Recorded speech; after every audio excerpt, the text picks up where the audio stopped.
Rich dad poor dad एक ऐसी book है जिसने 80 मिलियन से भी ज़्यादा लोगों की लाइफ चेंज की है अपने इन 6 लाइफ लेसन से। और आज हम इसी वीडियो में इन्हीं 6 लाइफ लेसन्स को देखेंगे जिससे आप भी अपनी लाइफ को चेंज करके सक्सेसफुल बन सकते हैं। सो फर्स्ट लेसन है the rich don't work for money. Imagine कीजिए कि अब्दुल और विजय नाम के दो लोग हैं और दोनों ही पैसा कमाना चाहते थे। अब्दुल एक मेड शॉप चलाता था जिसमें वो खुश था, बट अब्दुल एक ग्रोथ माइंडसेट का पर्सन था जो अपने हाथों से कोई भी मौका जाने नहीं देता था। वहीं दूसरी ओर विजय एक एजुकेटेड पर्सन था जो नौकरी ढूंढ रहा था। एक दिन गांव में एक 5 स्टार होटल का कंस्ट्रक्शन का काम शुरू हो गया था जिसके लिए मैनेजर को वर्कर्स की जरूरत थी। विजय और अब्दुल दोनों ने इनकम के लिए यानी पैसा कमाने के लिए कंस्ट्रक्शन वर्कर का काम भी करने लगे। विजय के पास कोई और काम नहीं था, इसीलिए विजय ने मैनेजर की चमचागिरी करी और अपनी सैलरी को बढ़ा रहा था और साथ ही ओवर टाइम भी काम करने लगा था। इससे विजय की सैलरी सबसे ज्यादा हो गई थी सभी वर्कर्स से। वहीं दूसरी ओर अब्दुल सिर्फ 6 घंटे ही काम करता था और कंस्ट्रक्शन के पैसों को सेव करता था और शाम से लेकर देर रात तक अपनी मेड शॉप चलाता था।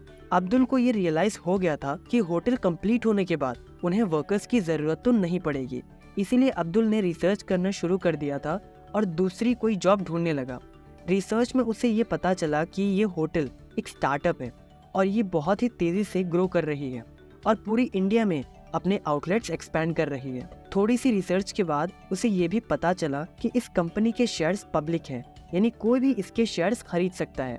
अब्दुल ने अपनी इनकम का 60% इसी 5 स्टार होटल में इन्वेस्ट कर दिया और बचे हुए पैसों से होटल के पास में ही एक लैंड को चीप प्राइस में खरीद कर वहाँ पीजी बनाना स्टार्ट कर दिया और ये पैसे उसने उसी 5 स्टार होटल में काम करके सेव किए थे, क्योंकि अब्दुल को ये पता चला कि इस होटल में मैनेजर पोस्ट के नीचे वाले लोगों को ज़्यादा फैसिलिटीज नहीं मिलती हैं। और पीजी तैयार होने के बाद अब्दुल को एक रेंटल इनकम मिलने लगी। अब्दुल ने इन पैसों का यूज़ करके और पीजीज बनाए और 10 साल बाद अब्दुल के पास एनॉर्मस वेल्थ थी और साथ ही अब्दुल ने होटल के शेयर्स में भी पैसे इन्वेस्ट किए थे, जिससे उसे फ्यूचर में अर्निंग के लिए मीट शॉप चलाने की कोई ज़रूरत नहीं थी। मतलब अब्दुल अपने गांव का अंबानी बन चुका था, जिससे पैसे कमाने के लिए अब काम नहीं करना पड़ता था। बट विजय की सिचुएशन कुछ और ही थी। इतना पढ़ा लिखा होने के बाद भी विजय सिर्फ पैसों के पीछे ही भाग रहा था और रिसर्च ना करने की वजह से जब होटल का काम पूरा हो गया था तब फिर से वो काम ढूंढने लगा। उसने होटल के मैनेजर से भी नौकरी के लिए बात करी, लेकिन होटल में कोई भी पोस्ट खाली नहीं था और मैनेजर ने कहा कि अगर तुम्हें कोई काम चाहिए तो तुम्हें दूसरे गांव में जाना पड़ेगा, वहां पर होटल के कंस्ट्रक्शन का काम अवेलेबल है। लेकिन विजय के पास पैसे ही नहीं थे क्योंकि उसने अपनी सारी इनकम अपनी डिजायर्स को पूरा करने में स्पेंड कर दिया था। सो इस स्टोरी में हमने देखा कि अब्दुल और विजय दोनों की सिचुएशन सेम थी और दोनों के पास सेम अपॉर्चुनिटी भी थी, बट अब्दुल ने थोड़ी सी और मेहनत करी, अपने टाइम और एनर्जी का यूज किया और पैसे कमाए और उन्हीं पैसों को काम पर लगाया और अमीर बन गया। लेकिन विजय ने अपने पैसों को अपनी डिजायर्स को पूरा करने में खर्च कर दिया। विजय की लाइफ को पैसा कंट्रोल कर रहा था। पैसा ना होने का डर विजय से काम करवाता था और पैसा आते ही विजय अपनी डिजायर्स को पूरा करता था। और आजकल के मैक्सिमम लोगों की लाइफ 2 चीजें कंट्रोल करती हैं और वो है फियर और ग्रीड। बट अब्दुल एक ग्रोथ माइंडसेट का पर्सन था। अब्दुल ने सबसे पहले पैसों के लिए काम किया और फिर पैसों से काम करवाया, क्योंकि अमीर लोग पैसों के लिए काम नहीं करते, पैसा उनके लिए काम करता है। पैसों के लिए काम करने का जॉब असल में गरीब और मिडिल क्लास लोगों का है। सेकंड लेसन है why to teach financial literacy, यानी हमें लोगों को फाइनेंशियली क्यों एजुकेट करना चाहिए। ऑथर कहते हैं कि एक न्यूली मैरिड कपल एक पुराने मकान में रेंट पर रहते थे और एक एक पैसा सेव करते थे ताकि वो लोग अपना खुद का एक घर ले सके और फिर अपनी फैमिली स्टार्ट कर सकें। और अब दोनों हस्बैंड और वाइफ 2 जॉब्स करने लगे थे। अब उनके पास 2 इनकम सोर्सेस थी और दोनों ही अपने करियर पर फोकस करने लगे थे। लेकिन सबसे बड़ा ट्विस्ट तो अभी बाकी था। जैसे जैसे इन कपल्स की इनकम बढ़ने लगी वैसे ही इनके खर्चे यानी एक्सपेंसेस भी बढ़ने लगे। इनकी लाइफ की नंबर 1 एक्सपेंसेस थी टैक्सेस। आपने नोटिस किया होगा कि जैसे ही आपकी सैलरी बढ़ती है उस पर टैक्सेस भी बढ़ जाता है। अब जैसे ही इन कपल्स की इनकम बढ़ने लगी दोनों ने अपना ड्रीम होम खरीदने का डिसीजन बनाया और जैसे ही ये लोग अपना ड्रीम होम खरीदते हैं इनके लाइफ में एक और नया टैक्स एंटर करता है और वो है प्रॉपर्टी टैक्स। और घर खरीदने के बाद ये middle class couple new car, furniture और सभी मैचिंग और इम्पोर्टेंट सामान अपने नए घर के लिए लोन पर खरीद लेते हैं। और अचानक इनकी एक दिन नींद खुलती है और ये कपल खुद को एक बड़े कर्ज में डूबे हुए पाते हैं। लोन पर सामान बाय करके इन लोगों ने खुद को एक रैट रेस में फंसा लिया है और इनकी लाइबिलिटीज की कॉलम पूरी तरह से भर जाती है। और जल्द ही एक नया फैमिली मेंबर इनके लाइफ में आता है और ये लोग और भी ज्यादा मेहनत करना शुरू कर देते हैं और इनकी पूरी लाइफ लोन्स पे करने में और हार्ड वर्क करने में ही चली जाती है। और जब भी ये कपल्स बाहर सामान खरीदने के लिए जाते हैं, ये लोग ये सोचते हैं कि आज हम सिर्फ और सिर्फ ज़रूरत का सामान ही खरीदेंगे, कोई फालतू का खर्चा नहीं करेंगे। लेकिन फिर भी फॉर एक्सेप्शन ये लोग अपने साथ अपना क्रेडिट कार्ड लेकर जाते हैं। ये सोचते हैं कि बाई चांस अगर ये कभी काम आ गया तो, और जाते हैं सिर्फ ज़रूरत का सामान खरीदने के लिए।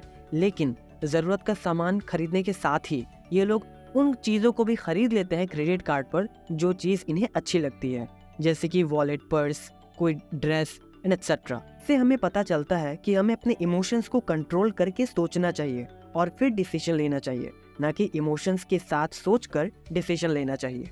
कपल्स की इनकम इंक्रीज होने के बाद भी ये लोग फाइनेंशियली स्ट्रगल कर रहे थे और सोच रहे थे कि अगर इन्हें डेब्ट से बाहर निकलना है तो इन्हें और भी ज्यादा पैसों की जरूरत है।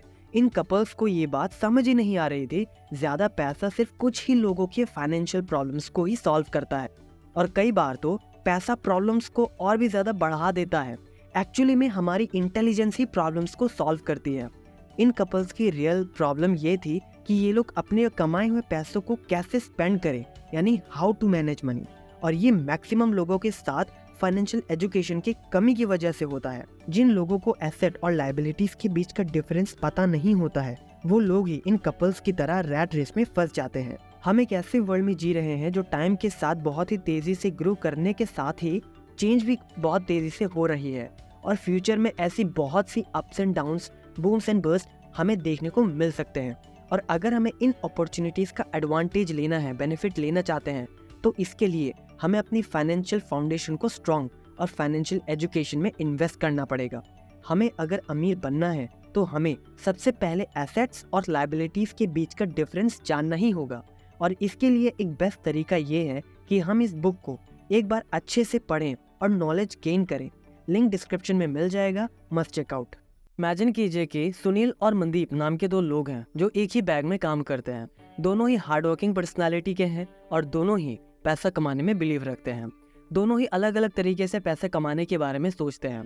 सुनील का यह मानना है कि उसे जिंदगी में आगे बढ़ने के लिए उसे जॉब में ज्यादा पैसा कमाने की जरूरत है, ना कि बाहरी किसी चीज में अपना टाइम वेस्ट करना। तो इसीलिए उसने अपने बॉस से प्रमोशन की डिमांड करी और ओवर टाइम भी काम करने लगा, क्योंकि उसका ये मानना था कि जॉब से ही ज्यादा काम करके हम ज्यादा पैसा कमा सकते हैं। लेकिन मनदीप का ये कहना था कि जॉब का मतलब ही होता है नौकर। जब आप नौकरी करते हैं तब हम अपना कंट्रोल किसी और को दे देते हैं। यहाँ पर ना तो हम अपने हिसाब से काम कर सकते हैं और ना ही हम अपने हिसाब से सैलरी डिसाइड कर सकते हैं। यहाँ पर हम अपनी पावर किसी ऐसे इंसान के हाथ में दे देते हैं जो हमें कंट्रोल करता है। लेकिन मनदीप ये नहीं चाहते थे। मनदीप जानते थे कि वो पूरी जिंदगी जॉब नहीं कर सकते हैं, इसीलिए उन्हें एक ऐसा इनकम सोर्स चाहिए था जो उनके कंट्रोल में रहे और उनके हिसाब से इनकम्स बढ़ती रहे। तो फाइनली सुनील ने अपने जॉब पर ध्यान दिया और मनदीप ने अपने उन चीज़ों पर ध्यान दिया जिसे करने में उन्हें मज़ा आता है। और मनदीप ने अपने खाली टाइम में उन चीज़ों को सीखना शुरू कर दिया जिसके बारे में वो नहीं जानते थे। और फाइनली ऐसा करने के बाद उन्हें जब ज़्यादा पैसा मिलने लगे अपने काम से, तब उन्होंने अपनी बैंक की नौकरी को छोड़ दिया और अब मनदीप फाइनेंशियली फ्री और हैप्पी थे। So moral of the story यही है कि माइंड योर ओन बिजनेस। इसका मतलब ये है आप अपना डे टाइम जॉब करो, आपको करना है आप करो, कोई दिक्कत नहीं है। लेकिन अपने स्पेयर टाइम में आप उन चीज़ों पर भी ध्यान दो जिसे करने में आपको मज़ा आता है और ट्राई करो उन चीज़ों को अपने पैशन में कन्वर्ट करने के लिए, जिससे आपको लॉन्ग टर्म में एक इनकम मिलती रहे। क्योंकि नौकरी एक टेम्परेरी सोल्यूशन है एक लॉन्ग टर्म प्रॉब्लम का। अगर आपको लॉन्ग टर्म प्रॉब्लम का सोल्यूशन चाहिए तो इसके लिए आपको अपने स्किल्स को बिल्ड करना ही होगा। तो इसीलिए लर्निंग्स पर फोकस करिए, ना कि टेम्परेरी फिक्सेस पर। नेक्स्ट लेसन है taxes and the power of corporation. Author कहते हैं कि मैं 1974 तक जेरोक्स का ही एम्प्लॉय था और मैंने पहली बार खुद का कॉर्पोरेशन बनाया और अपना एसेट बिल्ड करना स्टार्ट कर दिया। मेरे पास पहले से ही कुछ एसेट्स पड़े हुए थे अब मुझे बस इन्हें ग्रो करवाना था। ऑथर अपनी सैलरी से खुश नहीं थे और वो जल्द से जल्द इस रैट रेस से निकलना चाहते थे। खुद के एसेट्स पर फोकस करने से ऑथर एक बहुत अच्छे एम्प्लॉय भी बन चुके थे, क्योंकि अब उनके पास काम करने का एक रीजन था। वो सुबह जल्दी उठकर काम करने जाते थे और पूरा दिन कड़ी मेहनत करते थे ताकि वो अपने रियल एस्टेट्स में इन्वेस्ट कर सके। और ऑथर इस रैट रेस से जल्दी निकलना चाहते थे। और जब भी वो अपने मंथली टैक्सेस को देखते थे तो वो उन्हें इंस्पायर करता था इस रैट रेस से बाहर निकलने के लिए। लोगों को ये लग रहा था कि मैं अपने पैसे स्पेंड कर रहा हूँ, बट मैं अपने पैसों को अपने एसेट्स में इन्वेस्ट कर रहा था। ऑथर कहते हैं कि मेरा पैसा कमाने के लिए बहुत ज्यादा मेहनत कर रहा है। हर एक वो डॉलर जो मेरे एसेट कॉलम में आता है वो मेरा एक नौकर है और उसका काम है और एम्प्लॉयज पैदा करना और टैक्स देने से पहले अपने बॉस के लिए एक पोर्स्ची बाय करना। और ये प्लान काम कर गया क्योंकि पोर्स्ची इसका एक रिजल्ट है। ऑथर मनी के पावर को समझ चुके थे।